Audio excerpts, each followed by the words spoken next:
Hola, bienvenidos nuevamente a Abogacía Trabajando. Soy Rodrigo García. Los espero en el episodio del día de hoy con el maestro Francisco Gaitán Cruz, con quien estaremos conversando sobre el derecho penal para no abogados. Estaremos conversando sobre ejemplos típicos, qué es el derecho penal, para qué sirve. Acompáñenos.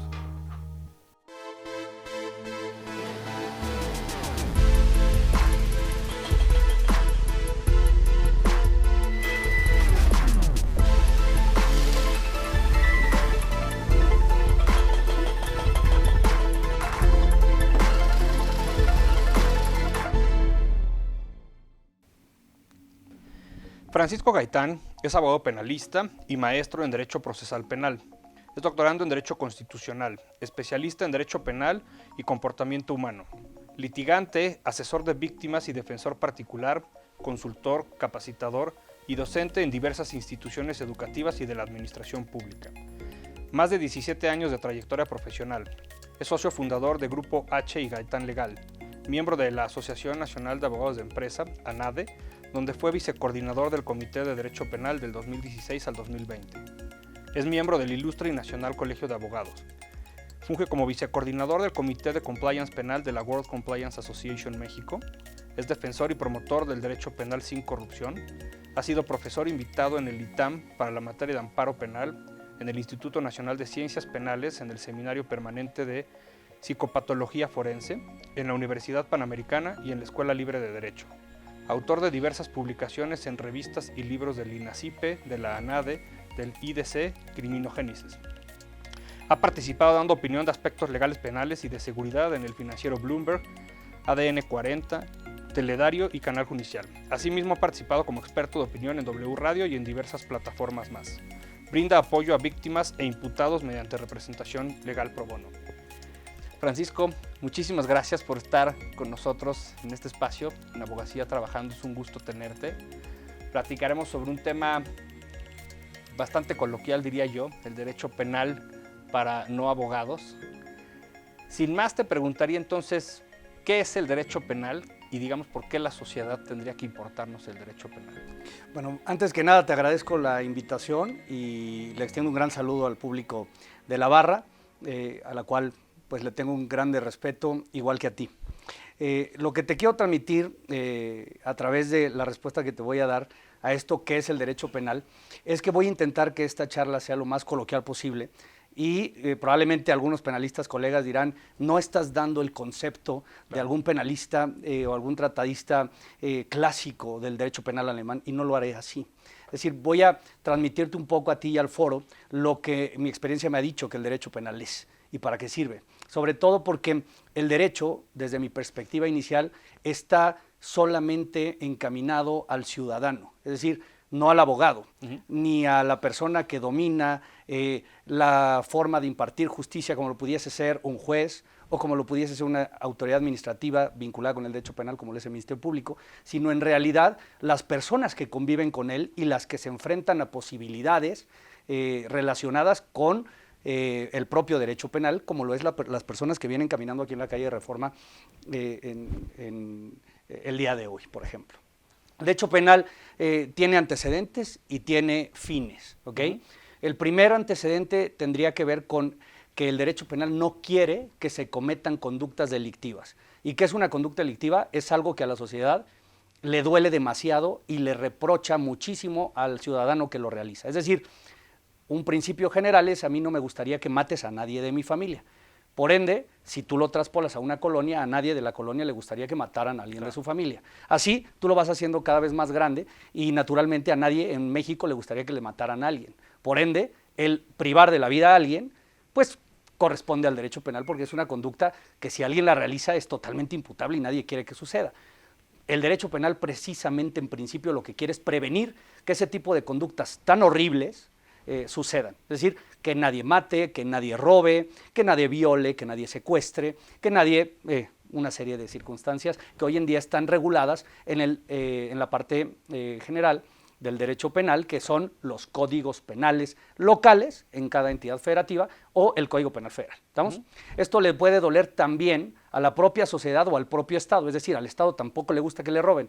Por ende, existen delitos en donde el sujeto pasivo pudiese ser el Estado.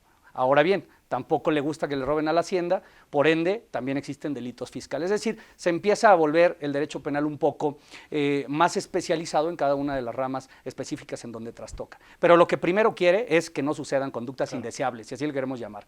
Pero posteriormente el derecho penal tiene algo que casi nadie nota.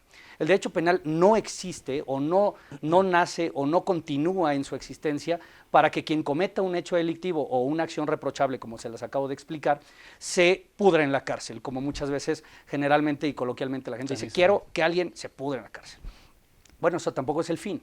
La pena o posterior a la imposición de una sanción de carácter penal, el Estado lo que quiere hoy en día, al menos aquí en México y en la comunidad internacional, es que la persona que cometió ese hecho indeseable se recupere y se reincorpore a la sociedad para ya no volver a cometer eso. Es decir, el Estado también, después de imponer una pena, lo que quiere es recuperar a sus propios ciudadanos que en su momento cometieron una conducta indeseable, no quiero decir error porque me metería a temas técnicos del derecho penal parte general, pero sí una conducta indeseable que el día de mañana espera que no suceda.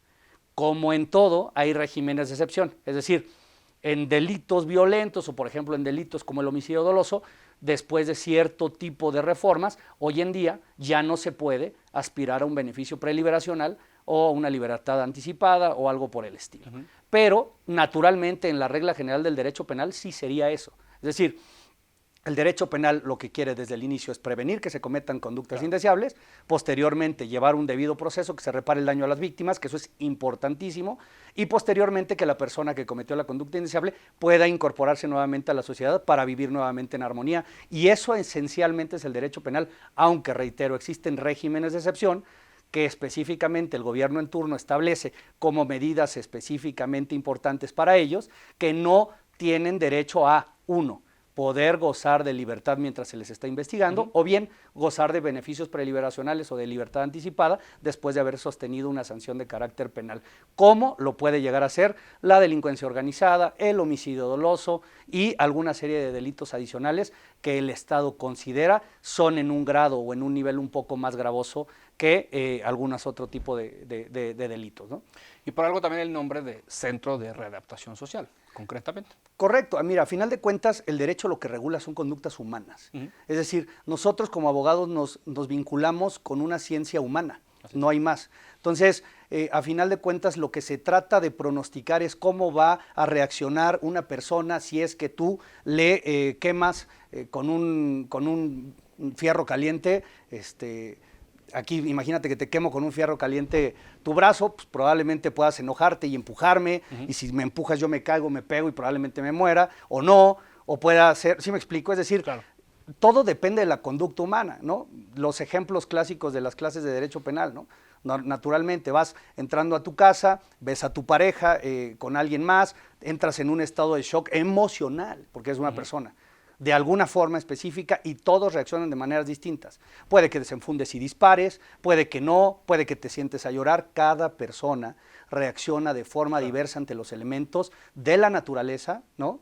Que pudiese ser un hecho jurídico en amplio sentido, o bien a un acto o algún hecho que derive en la posible comisión de un hecho delictivo, como lo puede ser una agresión, como lo puede ser un resultado posterior a que, por ejemplo, esto sí ha sucedido muchas veces, un trabajador que lleva 45 años trabajando en una empresa, por una injusticia lo corren, tiene a toda su familia en el hospital, va, roba, se le complica el robo, mata, ¿sí me explico? Es decir, cada persona reacciona de manera distinta. Probablemente él, dentro de sus 45 años de un trabajo sólido, firme, no hubiera demostrado esto, pero como tiene una necesidad. Pues, independientemente de la necesidad, quiero ser como muy enfático en su parte psicológica. Es decir, pongo un espectro de circunstancias no favorables en donde una persona con un grado menor de resiliencia y que probablemente no tiene un cuidado de la salud mental adecuado,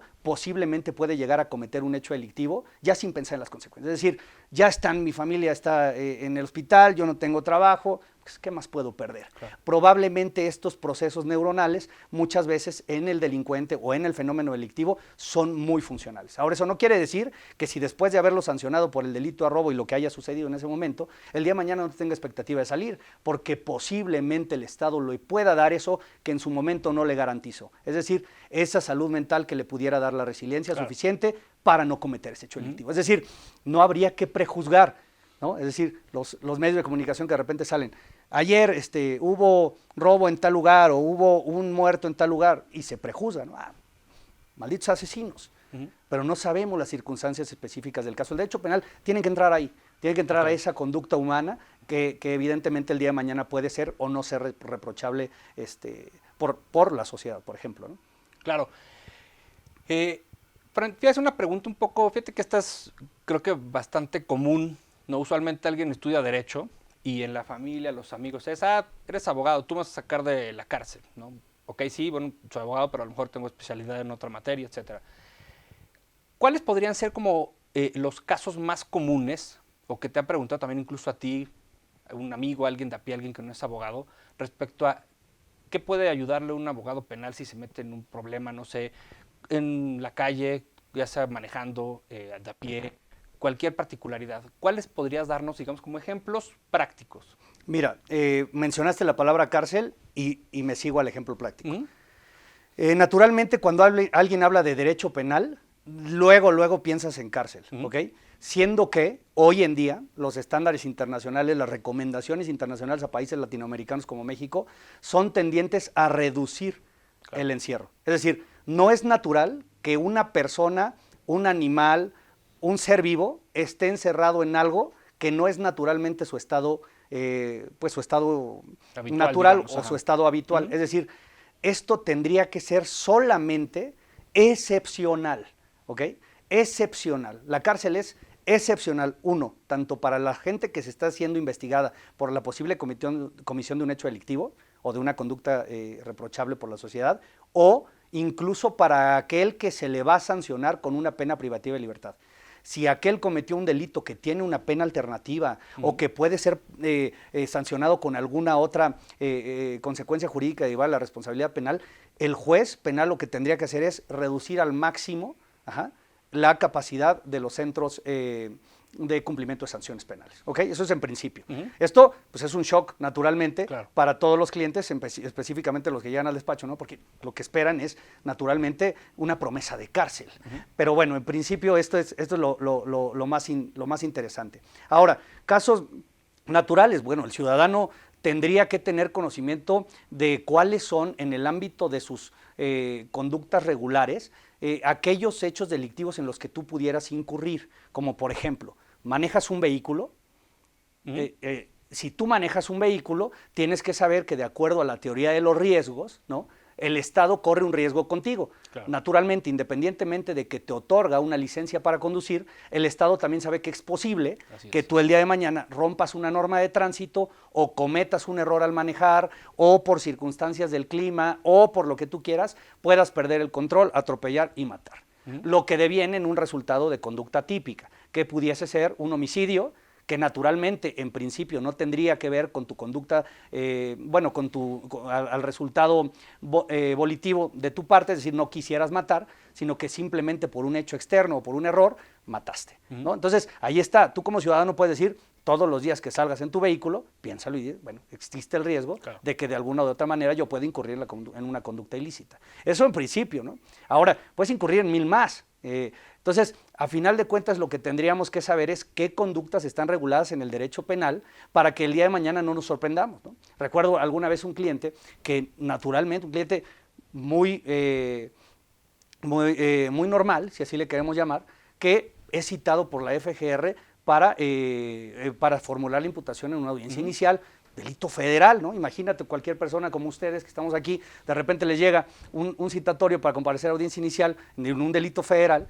y cuando la carpeta de investigación le llega a su mesa, él nos la pasa y nos damos cuenta que el delito era que no reportó su cambio de domicilio fiscal. Entonces, por ende, si vas a ser una persona fiscalmente activa, te diste de alta, pues tendrás que saber que si el día de mañana tú no reportas tu cambio de domicilio fiscal, te buscan, hacen las visitas, se genera lo que tú quieras, los requisitos esenciales. Y posteriormente se presenta la denuncia, se integra y te mandan citar, puedes ser sujeto a una responsabilidad penal por ese simple hecho. Entonces, la recomendación es... ¿Te desconocías? Pues tratar de, exactamente, tratar de simplemente de involucrarnos, no por el morbo con el derecho penal, pero sí por una circunstancia preventiva como ciudadanos. Es decir, yo quiero como ciudadano saber cuáles son mis derechos. Hoy en día está muy de moda, porque a final de cuentas, si tú te das cuenta, hoy en día todo lo puedes grabar.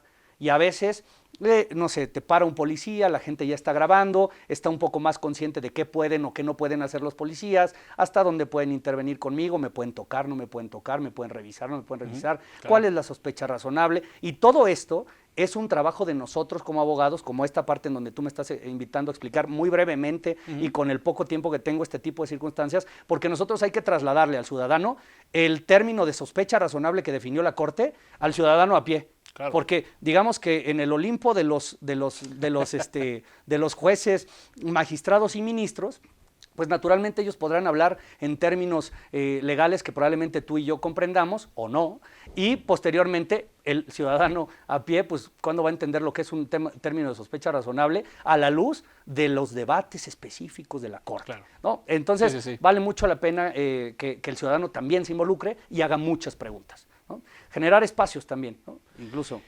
Y Fran, dime una cosa, a nivel persona moral, empresas, para que, digamos, la gente le quede claro, también hay responsabilidad penal, ¿estamos de acuerdo? Por supuesto. Esto tampoco es tan nuevo como pareciera ser. Es decir, hay disposiciones constitucionales que ya hablaban de la responsabilidad penal de las personas morales o jurídicas previo a todo el boom que ha sucedido en los últimos años.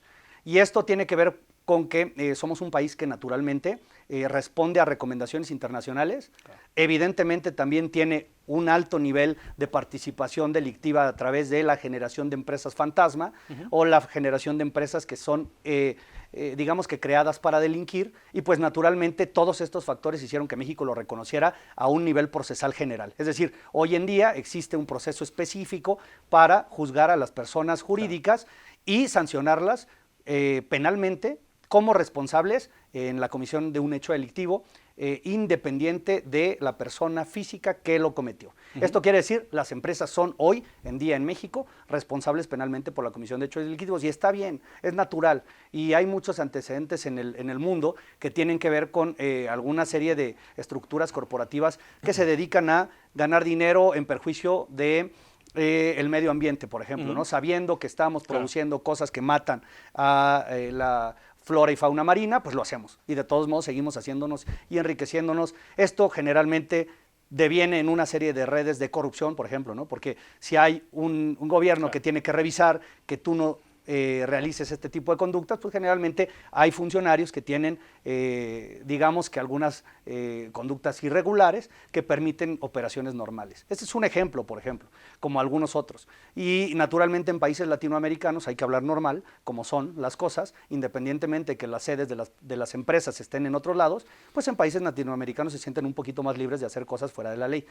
O con el permiso específicamente de los propios funcionarios. Naturalmente hoy en México, pues ya prácticamente también la sociedad ha estado cansada de eso, el propio planeta nos lo reclama en tratándose de delitos de naturaleza ambiental, pero hoy en día sí las personas jurídicas pueden ser penalmente responsables, ¿no? Estamos en un proceso de realización de normas que se adecúen a un derecho penal empresarial mexicano, porque hoy en día tenemos una mezcolanza de diversas legislaciones o antecedentes de resoluciones judiciales de otros países. Vale mucho la pena decir que México es México y otros países son otros países. Por ende, estamos en ese camino, pero hoy en día sí, las personas morales pueden ser penalmente responsables si no tienen un debido control organizacional, y esto deviene en una conducta delictiva, ¿no? Te hago una pregunta, Fran, que creo que es también muy típica, sobre todo porque hay mucha desconfianza, digo, las instituciones en México realmente sabemos, pero ¿qué tan confiable es la administración, digamos, de la justicia penal en México? Esa es una pregunta muy complicada, pero naturalmente te tendría que decir de Porque bote hay cambios pronto. recientes, digamos, también en cuanto a los juicios orales y demás. Sí, mira, hace poco me platicaba con un abogado de la Libre, específicamente me comentaba de una frase de José Revueltas, ¿no? Donde decía, estando preso, ¿no? Hizo famosa una frase que dice: en este lugar donde reina la tristeza, no se castiga el injusto, sino se castiga la pobreza. Y hace mucho sentido con la pregunta que me estás diciendo. Naturalmente, a veces los abogados estamos invitados a defender diligentemente y luchar contra posibles actos de injusticia o corrupción de la persona que puede pagar tus servicios. Eso es natural. O sea, habría que hablar realmente como son las cosas, ¿no? El reconocimiento de que necesitamos más abogados pro bono para que las personas normales que no pueden cubrir Sí, que no tienen acceso a... una defensa penal, pues naturalmente, como lo hace la Barra tiene una fundación pro bono amplia y la conozco, y a final de cuentas este tipo de cosas tiene que ser mucho mayor, claro. Porque de lo contrario, pues la verdad es que estamos hablando de que si hay extremadas injusticias en detenciones, en propios juzgados. Mira, hay ciertas organizaciones no gubernamentales que se dedican a medir la eficacia de la implementación del sistema jurídico penal en varios estados. Hay ciertos estados donde me ha tocado litigar que sinceramente yo hasta me sorprendo de lo grandioso que trabajan. Independientemente de eso, son muy pocos agentes ministeriales, muy pocos policías de investigación para todo el cúmulo de incidencia delictiva que existe. Lo que pasa es que me parece desde mi perspectiva que el propio gobierno ha dejado de ver a los estudios científicos en materia de criminología, de psicología de la violencia, de psicopatología social, porque a final de cuentas, si nosotros nos damos cuenta a través del estudio científico cómo se cometen las conductas delictivas, en qué circunstancias geográficas, bajo qué condiciones, ahora con la pandemia, con desempleo, con desigualdad, naturalmente el tema de incidencias delictivas puede aumentar o disminuir. Por ende, me parece que por ahí nosotros tenemos como muchas áreas de oportunidad, porque dándole demasiadas vueltas a tu pregunta, mi respuesta es, pues naturalmente es reprobada, ¿no? Y eso que yo tengo 17 años de dedicarme a derecho penal y de eso vivo, ¿no? Yo no soy como dicen por ahí algunos maestros del marketing y de las empresas, no tengo huevos en muchas canastas. Yo solamente soy abogado penalista y es mi única canasta. Entonces, naturalmente a mí me duele decirte que la Administración de Justicia Penal en México me parece totalmente reprobada, y pues bueno, probablemente esto no le guste a muchas personas, pero pues también lo saben. Es decir, claro, si hacen un análisis interno, sabrán que es así. O sea, de hecho, por eso los defensores tenemos estos conflictos tan complicados cuando tenemos que defender algo, realmente, ¿no? Y cuando nos topamos con despachos poderosos, por ejemplo, ¿no? Que a final de cuentas nos damos unos buenos golpes jurídicos, pero naturalmente estamos hablando de que no todo ciudadano puede contratarnos, ¿no? Así es. Ese es un hecho, ¿no? Ahora, muy importante decir que hay una serie de instituciones educativas que me ha tocado participar para dar clase y todo esto, en donde sí están muchos ministerios públicos pagando de su propio dinero, formándose, pero naturalmente lo que te puedo decir es que vamos muy poco a poco. Y Fran, ¿cuál sería una sugerencia que tú darías, por ejemplo, para que los índices de impunidad realmente bajen? Porque también eso sabemos que el tema de la impunidad es altísimo. Bueno, primero nosotros, ¿no? O sea, como abogados tendríamos que decirle a nuestro cliente el día que se sienta con nosotros a pedirnos apoyo jurídico, dejarle muy claro que no vamos a dar dinero, ¿no? En principio. Eso es lo primero, ¿no? Explicarle un poco lo que consiste la calidad jurídica en su defensa o en la asesoría jurídica en miras de obtener, también tratar de obtener la reparación del daño si es que son víctimas. Explicarles que los justiciables a los que vamos a denunciar posiblemente no acaben tras las rejas toda su vida, claro, sino que probablemente existan otra serie de opciones. Para el gobierno, naturalmente, legislar y escuchar a la ciencia. A mí me duele mucho que hay muy pocos investigadores en México que se dedican a estudiar el fenómeno delictivo y que además se les escucha. Nadie lee los papers científicos relacionados con las recomendaciones de la ciencia, específicamente de la ciencia psicológica forense, de la ciencia jurídico forense, psicológica, jurídico, forense, porque a final de cuentas ellos podrían apoyar al legislador para que él incorporara una serie de métodos y de técnicas específicas para el control y seguridad de la nación. Todo el mundo jala para su propio lado, es decir, Por ejemplo, los expertos en seguridad pues hablan solamente de su expertise.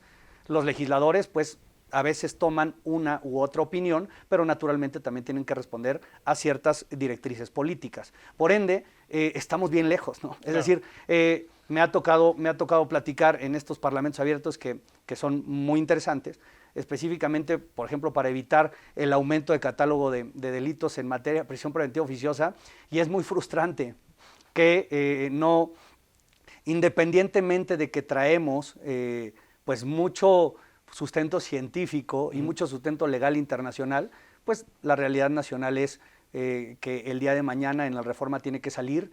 Claro. El robo a transeúnte ya tiene prisión preventiva oficiosa, y como la sociedad no entiende que la prisión preventiva oficiosa es una medida cautelar y no es una sanción, pues naturalmente todo el mundo aplaude la decisión política. Entonces, si hacemos esa división, yo creo que esas son las áreas de mejoría que podemos ocupar para el derecho penal. Ahora, lo único que yo te puedo decir es que mientras más errores haya en la regulación del derecho penal, mientras más delitos existan, mientras más delitos haya en el catálogo de prisión preventiva, nosotros como penalistas vamos a tener más trabajo.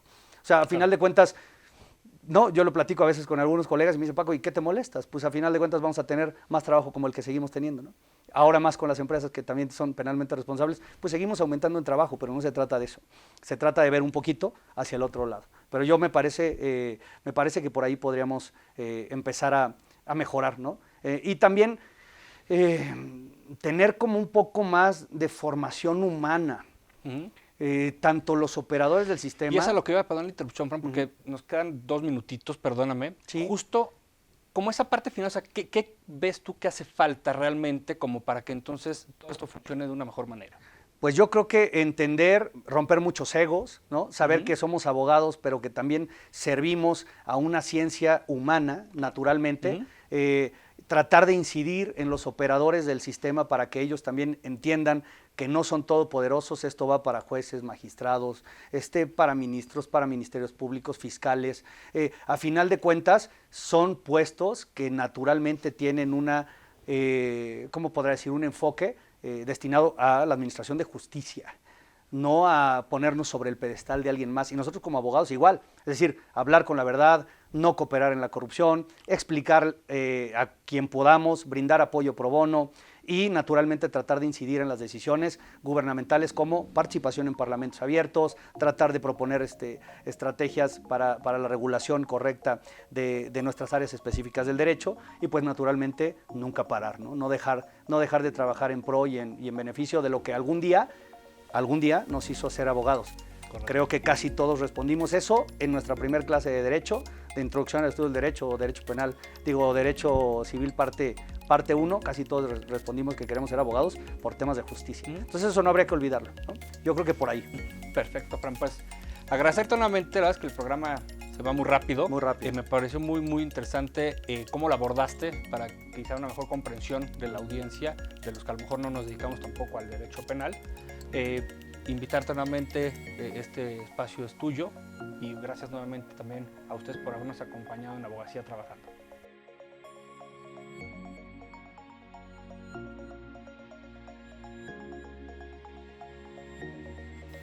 Pues un programa creo que bastante enriquecedor, aterrizado mucho, por supuesto, para que lo entendamos de una manera muy, muy coloquial.